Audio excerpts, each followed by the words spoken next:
سنو سنو سنو، اس بات کو سنو جو میں بیان کر رہا ہوں، آخر تک سنو۔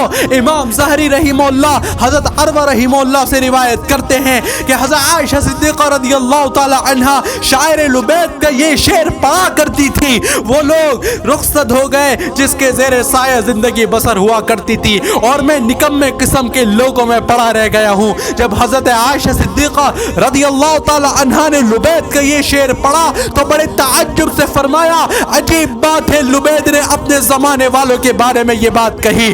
اگر لبید نے ہمارا زمانہ دیکھ لیا ہوتا تو لبید کی کیا رائے ہوتی؟ جب حضرت عروہ نے اما جان کے یہ قول پڑھا، حضرت عروہ فرمانے لگے، اللہ تعالیٰ امی جان عائشہ صدیقہ پر رحم فرمائے، اگر امی جان ہمارا زمانہ دیکھتی تو اما کی کیا رائے ہوتی؟ حضرت عروہ کے شاگرد حضرت امام ظاہری رحمہ اللہ فرماتے ہیں، اللہ میرے استاذ عروہ پر رحم فرمائے، اگر میرے استاذ عروہ نے ہمارا زمانہ دیکھا ہوتا تو ہمارے استاذ کی کیا رائے ہوتی؟ امام ظاہری کے شاگرد زبید رحمہ اللہ فرماتے ہیں، اللہ میرے استاذ پر رحم فرمائے، اگر انہوں نے ہمارا زمانہ دیکھا ہوتا تو ان کی کیا رائے ہوتی؟ امام زبیدی کے شاگرد محمد بن مہاجر فرماتے ہیں، اللہ تعالیٰ میرے استاذ زبیدی پر رحم فرمائے، اگر زبیدی نے ہمارا زمانہ دیکھا ہوتا تو زبیدی کی کیا رائے ہوتی؟ محمد بن مہاجر کے شاگرد عثمان بن سعید فرماتے ہیں، اللہ تعالیٰ میرے استاذ محمد بن مہاجر پر رحم فرمائے، اگر انہوں نے ہمارا زمانہ دیکھا تو ان کی کیا رائے ہوتی؟ عثمان بن سعید کے شاگرد ابو حمید فرماتے ہیں کہ اللہ تعالیٰ میرے استاد عثمان پر رحم فرمائے، اگر انہوں نے ہمارا زمانہ دیکھا ہوتا تو ان کی کیا رائے ہوتی؟